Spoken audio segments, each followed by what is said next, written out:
I came home from a 4-hour carving on the Benson's place to find little orange flags planted all across my hay ground. There were maybe 40 of them, those plastic surveyor's flags on wire stems, stuck in a grid out across the field my father cleared, and I have cut for hay every June of my life.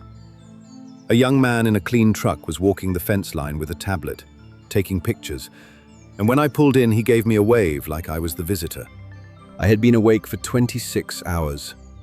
There was dried blood to my elbow, and afterbirth on my coveralls, and a live calf breathing back at the Bensons, because I'd spent half the night with my arm inside its mother, turning it around. And I stood at my own gate, looking at a stranger measuring my land into a grid. And I understood. Before I understood anything else, that somebody had decided my life was over and had not bothered to tell me. My name is Arlen Voss. People in this part of Iowa have called me Doc for 48 years. I am 70 years old, and I am a large animal veterinarian, which means that for most of my life, when something on a farm was dying at 3 in the morning, I was the one they called. I want to tell this the way it happened. Slow. Because the thing that nearly took everything from me was not the flags in the field. And it was not the men in the clean trucks. It was closer than that. It was the one person I would have laid down in that field and died for. And I will not pretend the wound she opened wasn't partly one I'd left unhealed for 30 years. But let me tell you what was built first, before I tell you who tried to carve it up. I grew up on this ground. My father ran cattle and a little corn on 240 acres along the river, and he died when I was 19, and I made him a promise at the end that I'd keep it whole. I went off to the veterinary college, the only one in the state, and I came back, because a boy who's buried his father in the family ground does not leave it. I hung a shingle in 1977, and I have practiced out of the same clinic by the county road ever since, and I have worked the home place around it the whole time. My father left me 2 things worth keeping: the ground and a set of carving chains. They are just steel, a chain and 2 loops you slip over a calf's legs to draw it out when the cow can't do it alone. And they hang on a post by the barn gate where they have hung my whole life. My father pulled calves with them, and his father before him, and I have used them in the dark of more nights than I could ever count to draw a living thing out of a dying one. I tell you about a length of chain because everything that happened later was, in the end, a fight over which of those 2 things my father left me was the inheritance. They thought it was the ground. They were wrong. You have to understand what a country vet is, or was. I was not a man who sold dog food.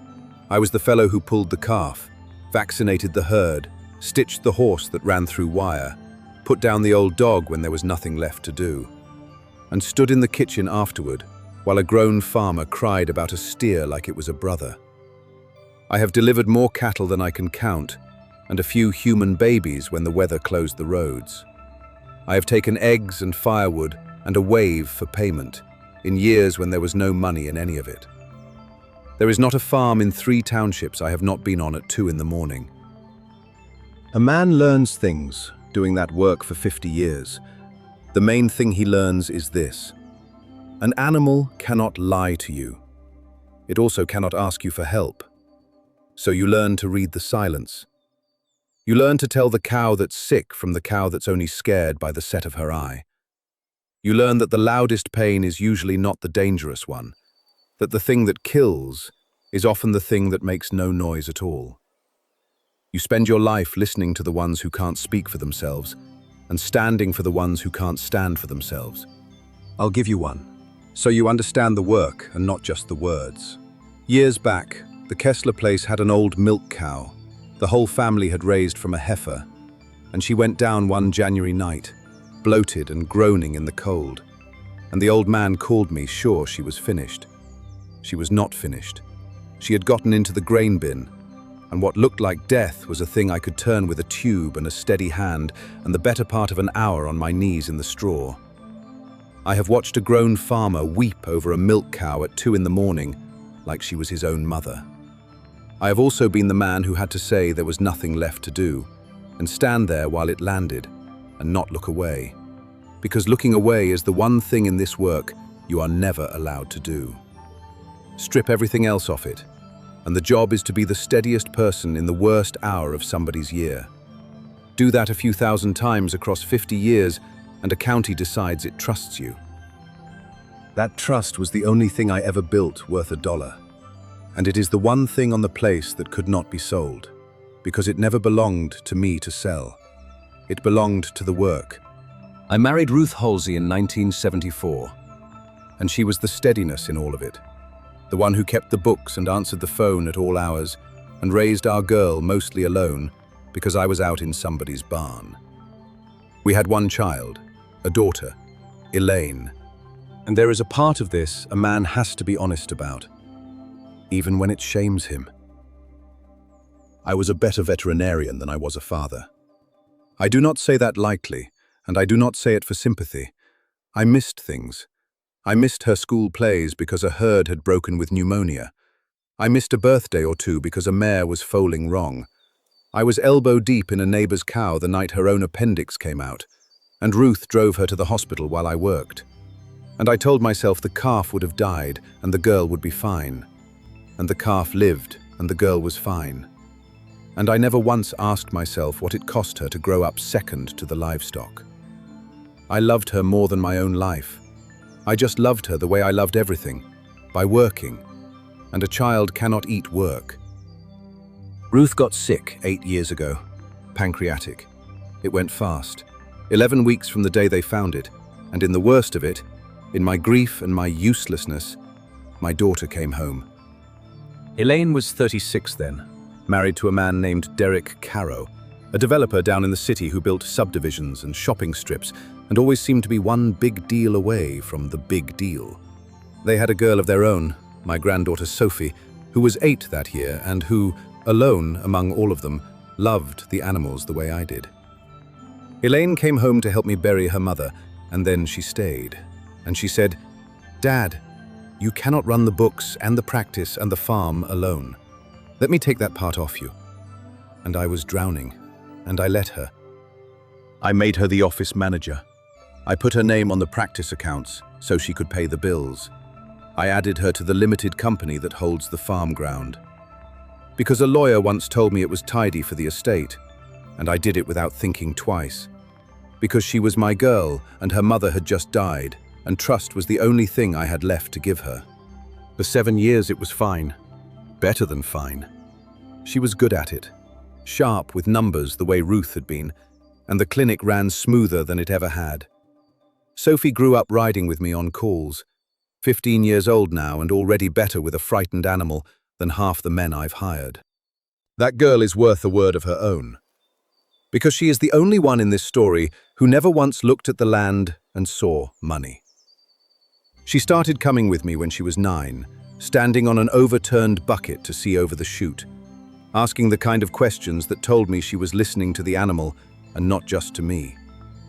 She has a way of putting a hand flat on a scared steer's shoulder and going still until the steer goes still too. You cannot teach that. It is the whole of the thing I do, and she had it at 12. On the worst nights, the cold ones, the losing ones, she has ridden home beside me not saying anything, which is its own kind of knowing. And I have thought more than once that the best thing I ever did for this county might turn out to be a girl I let stand on a bucket. I let myself believe I had finally done one thing right by the family by accident. Then the county started to grow. The city had been creeping our way for years, and about 18 months ago, a road project went through that put my 240 acres along the river 20 minutes from a new interchange. Overnight, on paper, my hay ground was worth more as house lots than it had ever been worth as a farm. A lot more. The kind of number that does things to people. I did not care about the number. I cared about the promise I made my father, with his hand going cold in mine. But I was not the only one who saw the number. Derek saw it. Derek, I would learn, was not one big deal away from anything. Derek was underwater. The last few projects had gone bad. He had borrowed against borrowing. and the only asset in that family worth enough to save him was sitting under my hay. I did not know any of that the day I came home to the flags. I only knew a stranger was measuring my land and that he had a permit with my company's name on it, the company my daughter helped manage, and that nobody had told me a thing. I went inside and I called Elaine, and she did not sound surprised, and that was the first cut. She said, "Dad, we need to sit down and talk about the future."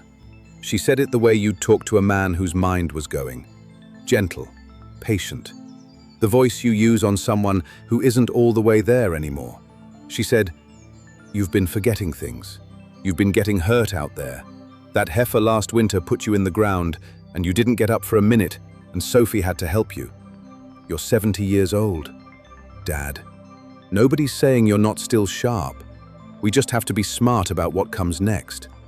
I have used that voice myself, on people, when the animal was already gone and they could not yet hear it.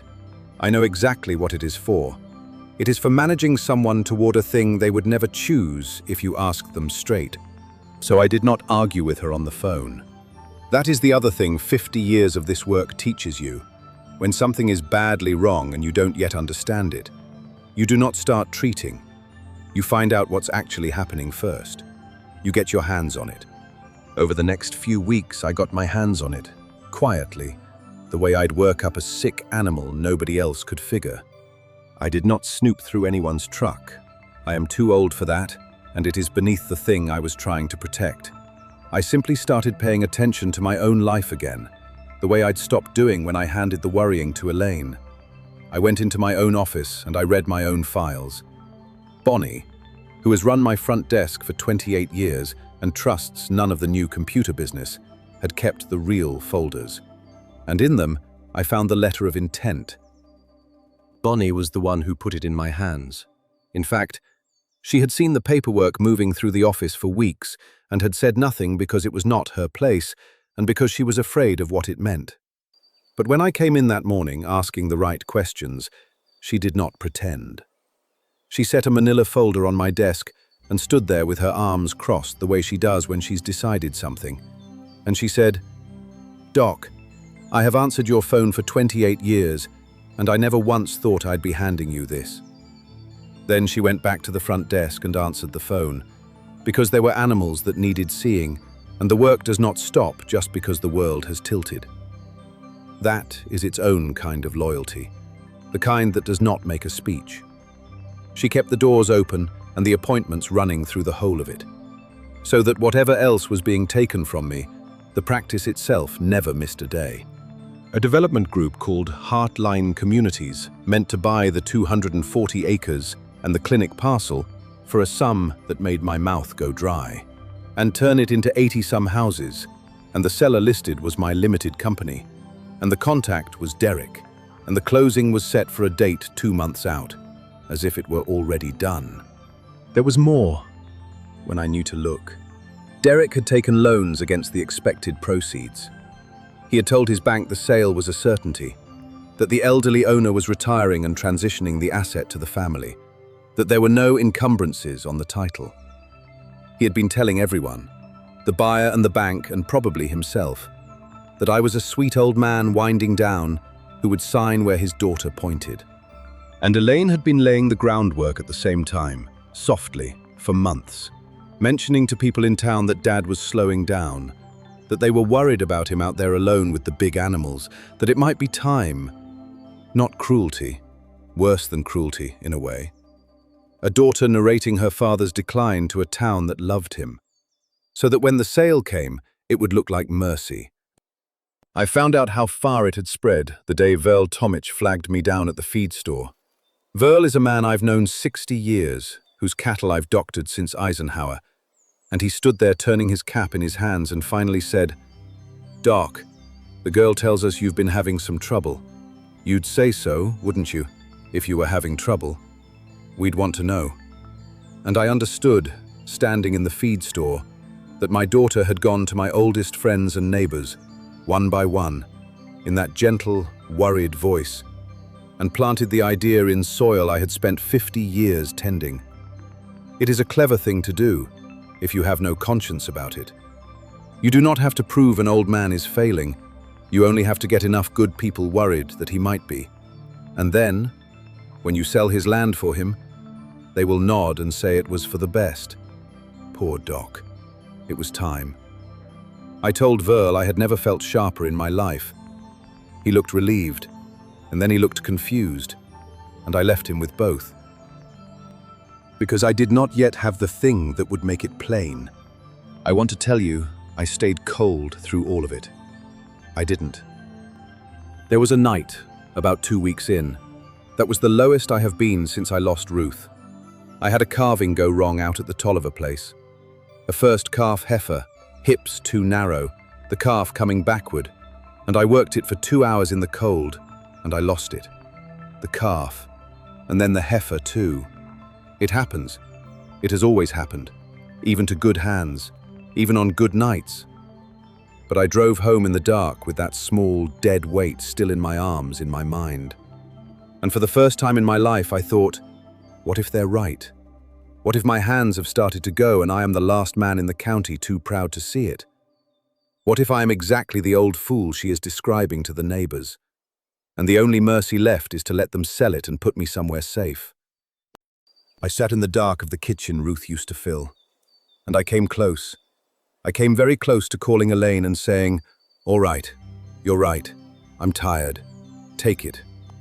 What stopped me was not pride, though I have plenty. What stopped me was a thing I have said to 100 grieving farmers over a dead animal. You do not measure a man's work by the one he lost. You measure it by the long years of the ones he saved. I had lost a heifer on a bad night at 70. I had also, that same week, turned a backward calf at the Bensons and walked it out alive. The hands were not gone. The grief was just loud. And grief is the loudest pain. And the loudest pain is almost never the one that kills you. So in the morning, I stopped being the patient and went back to being the doctor. I drove 2 counties over to a lawyer I trusted, a careful woman named Frances Albee, and I told her everything. And I asked her one question. Could they actually do it? Could my own name on that company and my daughter's good standing and a town's worth of soft talk about my decline actually take my father's ground and cut it into 80 driveways? And Frances, after a week of pulling the actual records, laid it out for me and answered it. And the answer is, the reason I am telling you this story, instead of dying in a nursing home with strangers selling my land out the window. No, they could not. Because of a thing I had done 34 years before any of them thought I was finished. Back in 1991, there had been another fight over this river bottom. A different developer, a different bad idea, and a younger me who had just watched 3 good farms on the county's edge turn into a strip of stores and a retention pond. I swore my father's ground would never go that way. So I went to a land trust, an outfit called Prairie Rivers, and I did something most farmers never do. I placed a permanent agricultural conservation easement on the whole 240 acres. In plain words, I gave away the right to ever develop it. Forever, not for my life, not for a term of years, forever, recorded against the deed, binding on me and on anyone who ever owns it after me, my children and their children, and a stranger 100 years from now. The land can be farmed, it can be grazed, hayed, planted, kept. It can never be subdivided, never be paved, never carry a single house lot. I did it quietly. I took the modest tax benefit and told almost no one. And over the years, I think I half forgot it myself. The way you forget a vaccine you gave a herd a long time ago. Until the storm comes, and the herd is the only one still standing. I drove out to the Prairie Rivers office after Frances called me, because I wanted to see it with my own eyes, the way you put your hands on a thing to be sure it's real. The director was a young woman now, the granddaughter generation of the people I'd signed with in '91, and she pulled the file and laid the recorded document on the table. My own signature, 34 years younger, at the bottom of it, and the legal description of every acre my father cleared. She told me, gently, the way you tell someone good news they're afraid to believe, that there was nothing anyone could do to it, Not me, not my heirs, not a court, not a buyer with all the money in the county. The development rights were gone. I had given them to the river and the ground and the 100 years after me. And a thing you have truly given away cannot be stolen, because it is no longer there to take. I sat in my truck in their parking lot for a while after that, and I will admit my eyes were not dry, because I was thinking about a younger man who made a quiet decision out of stubbornness and grief for 3 lost farms, and how that man had reached forward 34 years to save the old fool he would become. Elaine had been a girl of 15 when I signed it. Derek had not yet met her. They had built their whole scheme, their loans, their buyer, their soft campaign about the failing old man, on top of land that was, by my own hand and by federal law, worth a fraction of what they'd promised everyone. It could be sold for what a farm is worth. It could never, ever be sold for what they needed it to be worth. The development they had already borrowed against was as dead as it had been the day I signed those papers in 1991. They simply did not know it yet. There was the matter of the practice, too. Francis confirmed what I'd suspected. The clinic's value was never the building. It was the man, the county's trust, the licenses, the controlled substance registration. The law ties to me personally, the clients who would follow Doc Voss and not a sign over a door. A buyer would get an empty building on a parcel that could grow soybeans and nothing else. They were not selling my life's work. They were selling a photograph of it. I had them, completely, the moment I walked out of Francis's office. And the easiest thing in the world would have been to fax the recorded easement to Derek's bank and the buyer and let the whole thing detonate from a distance. Let him explain to the people he'd lied to. Let it land on him like the weight it was. But there was Elaine, and a man does not treat his own daughter the way he forecloses on a stranger. So I did it in person. I asked them to come out to the farm. All of them. Elaine, and Derek, and the buyer's man, an engineer from Heartline who'd been the one walking my fence line with the tablet. I told them I was ready to talk about the future, and I watched the relief and the appetite move through that phone call. And I let them believe the old man had finally come around. They came on a Saturday morning, and I met them in the carving barn. I chose the barn on purpose, not the kitchen, not the lawyer's office, not some conference room in town. The barn my father built and I rebuilt, where I have pulled 400 living things into this world, where the chains still hang on the post by the gate, the carving chains that were my father's. The ones I've used my whole life to draw a life out of a death. I wanted them standing in the actual thing they meant to erase. Derek had brought a folder and that bright closing day energy. The engineer had his tablet. Elaine had the patient, careful face, ready to guide her confused father through signing away the ground he was born on. And before any of them could open a folder, I did the human part first, because the paper would keep. And some things you have to say to a person's face while it can still mean something. I looked at my daughter, and I did not talk about the land. I told her I knew what she thought she was doing, that she was not a thief in her own mind, that Derek was drowning and she was frightened, and somewhere underneath it all, she had decided, after 30 years, that the man who chose the livestock over her recitals did not deserve the ground he'd chosen it on. I told her she had been narrating my decline to the whole county, and that the cruelest part was that some of what she felt was true, and I had given it to her. That I had been a better vet than a father, that I had let her grow up second to a barn full of animals, and that a debt like that does not show up on any deed, but it is real, and I owed it. And I was sorry for it in a way I did not have the words for at 70, that I had not had at 40. For a moment, the careful face did not hold. My daughter is 51 years old and a hard woman now, and for one breath she was 8 again, the girl who waited up past midnight on a kitchen stool for a father who came home smelling of another family's barn. She did not cry. She is too much mine for that. But something behind her eyes went loose and young and wounded, and she said, very quietly, "You missed everything, Dad." And I said, "I know. I missed everything that mattered and saved everything that didn't, and that is the worst arithmetic of my life. And I cannot fix it by letting you do this."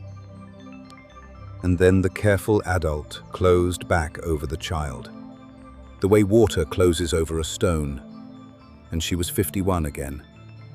And I knew the human part was over, and it was time for the other thing. I told the engineer from Heartline that before he flew any more drones over my hay, he ought to pull the deed and read what was recorded against it. I handed him the easement, the one Prairie Rivers had held for 34 years, and I watched him read it, and I watched the color go out of the whole morning. He understood it before Derek did. Engineers read the ground, that is their job. He understood that there would be no 80 houses, no interchange windfall, no subdivision, not now and not ever. That the land in front of him was permanently and irrevocably a farm, and that the number everyone in that barn had been living on for 18 months did not exist and never had. He made one phone call, standing in the straw, and then he made his apologies. The careful apologies of a man getting away from a liability, and he drove off, and the deal went with him. I have put a lot of animals down in 50 years, and I know the moment the life actually leaves, the precise second a thing that was straining and fighting goes still. The deal died like that, in the straw of my father's barn, between one phone call and the engineer's truck pulling out the lane. One moment it was a living plan with 80 houses in it and a fortune attached, and a future Derek had already spent. The next it was just paper, and the paper was worthless, and everyone in the barn knew it at the same instant, the way you all know it at once when the animal is gone. It was Derek who broke. He understood last and worst, because he had the most borrowed against the thing that had just vanished.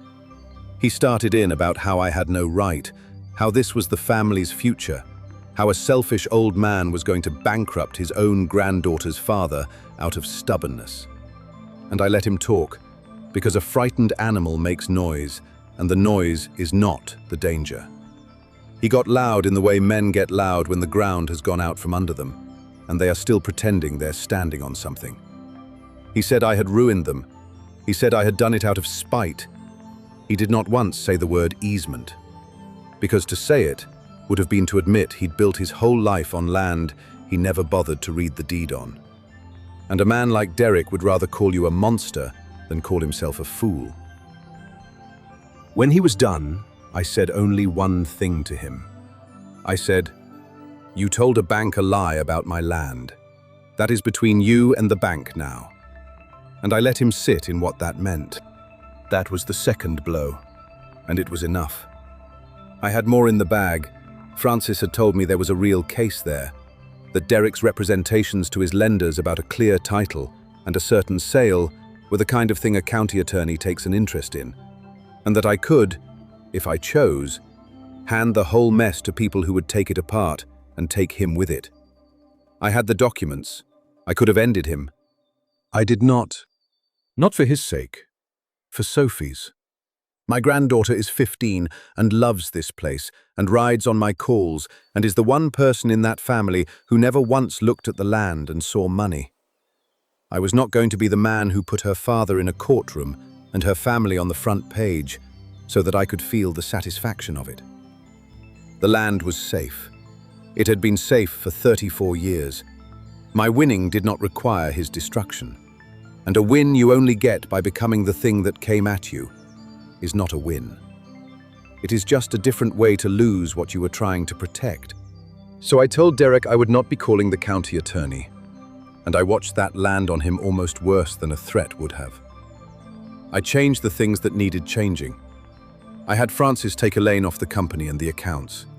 Not as a punishment, but the way you'd take a scalpel from hands that had started to shake. I put the farm and the practice into a trust, with a structure none of them can reach, with Sophie named in it for the day she's grown and proven, if she still wants it. And I gave Prairie Rivers an even tighter hold than before, so that no version of my family in any year that comes will ever be able to do to that ground what they tried to do this spring. I did not disown my daughter. I want to be clear about that. Because the easy ending is the one where the wronged old man casts the ungrateful child into the dark.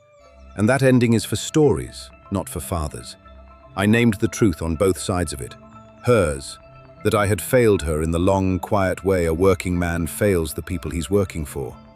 And mine, that being failed by your child does not give you the right to stop being her father. I did not let her take the land. I also did not let the land take the last of her. Those are two different victories, and I needed both. She and Derek moved back to the city. Things are not mended between us. I will not lie and say they are, but she calls now and then, and the calls are not about money. And twice she has let Sophie come stay, the summer week she begs for every year. And the girl and I pull calves at 3 in the morning, and she is getting good, the way I was getting good at her age. And I am careful now to drive her home in time for the things that matter. I am trying to learn at 70 the lesson I should have learned at 40. It is late. Some things you can only sit with, but you sit with them anyway. That is also the work. The chains still hang on the post by the gate, my father's carving chains, that have pulled 1,000 living things out of the dark. I have started to think I will give them to Sophie one day. Not as an inheritance of property, which can be schemed over, but as an inheritance of the only thing that was ever really mine to leave. The knowing of how to stand for the thing that cannot stand for itself. How to listen to the one that cannot speak. How to tell the loud pain from the quiet one that kills. They thought I was a slipping old man who had forgotten how to read the quiet ones. I read the quietest one of all, 34 years ago. When nobody was watching, and I stood for it then, so it would still be standing now. The land is a farm. It will be a farm 100 years after every one of us is gone. And that, in the end, was the only thing I ever truly meant to keep.